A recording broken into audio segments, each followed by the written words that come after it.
Thank you for joining us for Channel 3 News at 9. Here's a look at your local headlines on Channel 3. The death of Freddie Gray ruled a homicide. 6 Baltimore police officers now facing charges. Local leaders weigh in on that decision. Plus, the final report from investigators on a couple found dead in their Ensley home. Channel 3 News at 9 starts now. You're watching Northwest Florida's news station. This is Channel 3 News at 9 on WFGX in high definition. 6 Baltimore police officers are now charged in the death of Freddie Gray. Tonight, those officers out on bond. Baltimore State's attorneys say the 25-year-old suffered a fatal spinal injury on April 12th while being transported in a police van. The indictment says Gray should not have been arrested in the first place, and once he was, officers never put a seatbelt on him and later ignored his repeated pleas for medical help. Charges range from second-degree murder to manslaughter to second-degree assault. The police union called the prosecutor's findings a, quote, rush to judgment. The announcement from the state's attorney brought cheers to protesters in Baltimore. Channel 3's Rob Brown joins us now live in studio to share some of the thoughts we're finding locally.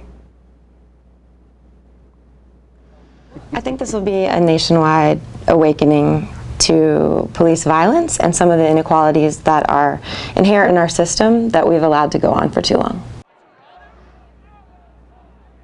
Oh, we're sorry. The announcement from the state's attorney, oh, that's where we were.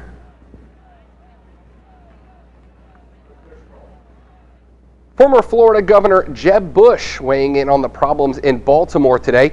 Bush says he trusts the processes that resulted in charges against those 6 Baltimore officers. The likely presidential candidate says a president can lead the conversation on how to fight the pockets of poverty that can result in dissatisfaction and anger. Investigators say the deaths of a couple in Ensley last fall was a murder-suicide. 44-year-old Scott Chamberlain and 45-year-old Nicole Renee Foster were found dead in a Mobile home on Fowler Avenue. The Escambia County Sheriff's Office says Chamberlain killed Foster and then took his own life by hanging.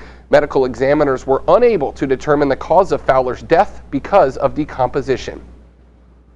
We now know the name of a man killed by a falling tree during Saturday's storm. The Escambia County Sheriff's Office identified the man as 73-year-old Boris Nekazov. Fire and EMS cut the tree away from the shed on the 800 block of Ward Boulevard and found his body on a mattress. A body has been recovered from Destin's East Pass south of the Marlar Bridge. A boater spotted the body this afternoon not far from where 20-year-old Rodney Barnes was last seen on Sunday.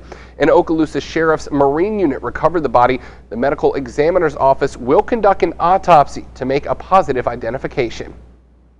That story is one of the local headlines that's getting your attention on our website at WEARTV.com.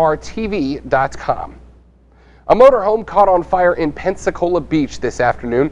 The RV was destroyed by flames in the parking lot of the Quiet Water Beach Boardwalk at about 5:30. Fire crews kept the fire from spreading to any other vehicles. There's no word on a cause. No one was hurt. A traffic stop in Crestview led to the arrest of a suspected drug dealer.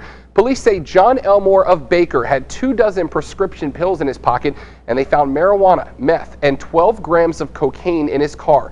He also had $1,700 in cash. He faces multiple charges, including possession of cocaine with intent to sell. And you can keep up with your crime in your neighborhood at WEARTV.com. Just click on Crime Tracker under the News tab to view an interactive map. The Santa Rosa County Sheriff's deputy who was attacked with a samurai sword is expected to make a complete recovery. Deputy Matt Ray was called out to a home on Quail Roost Drive in Navarre for a break-in last month. Once he got there, Gordon Kimbrell Jr. attacked him with a samurai sword. Ray says his instincts and training kicked in, and he began defending himself on the spot. And I definitely saw that point to where, this is almost it. I can keep fighting and try to stay alive, or otherwise it's over. Ray's hands, arms, and legs were injured during the attack. Another deputy arrived on scene, shot, and killed Kimbrell. It's still unclear when Deputy Ray will be able to return to work. Hurricane season is 1 month away, and if we're hit by a storm, the American Red Cross shelters will provide a safe haven for those who have to evacuate. Right now, they're signing up volunteers to staff the shelters.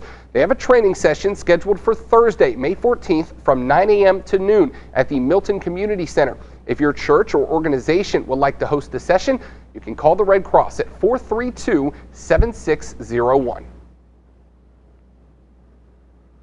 The state's Agency for Healthcare Administration held their final public hearing on the low-income pool, the fund responsible for reimbursing hospitals that care for low-income patients. LIP has been at the center of the state's budget stalemate. Federal officials have told the state that it will not be getting the $1 billion in funding this year because it hasn't expanded health care to about 800,000 uninsured Floridians. The Senate put money in its budget to expand the Medicaid plan, but the House refused to do the same. Some House Democrats today say they support the Senate's budget plan. I think that we need to, stake our claim and say that we're there and we're supportive and we believe that there should be health care expansion. The Senate offered a plan that was not perfect but reasonable. As a House, we should have considered that plan. Governor Rick Scott has filed a lawsuit against the feds over the LIP funding, but the impasse between the House and Senate led to the House adjourning its session 3 days early. Senate Democrats responded to the House move by filing a complaint with the state Supreme Court. They claim the House violated the state constitution by quitting early.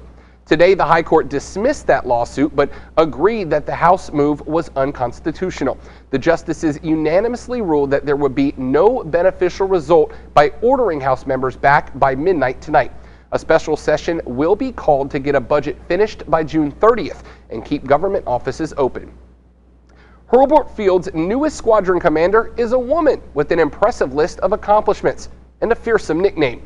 Lieutenant Colonel Allison Black assumed command of the 319th Special Operations Squadron Friday. She'll be leading more than 100 airmen who fly U-28 aircraft. They're light planes used in intelligence gathering and surveillance. Colonel Black is a former gunship officer who got the nickname Angel of Death during a mission against the Taliban in 2001. She was the first female AC-130 navigator to open fire in combat. It's not a token female doing a job. Happens to be a woman who's very capable, completely qualified, meets the standard, and brings it strong. Lieutenant Colonel Black is also a mother of 2 young sons. At first, she didn't see herself as a role model, but now she hopes to inspire both women and men as they pursue military careers. Coming up next on Channel 3 News at 9 on WFGX, the Department of Justice launches a $1 million program to help train law enforcement agencies. Plus, a boxing match years in the making is drawing a lot of attention this weekend. We'll take a look at the price tag on the Mayweather-Pacquiao match.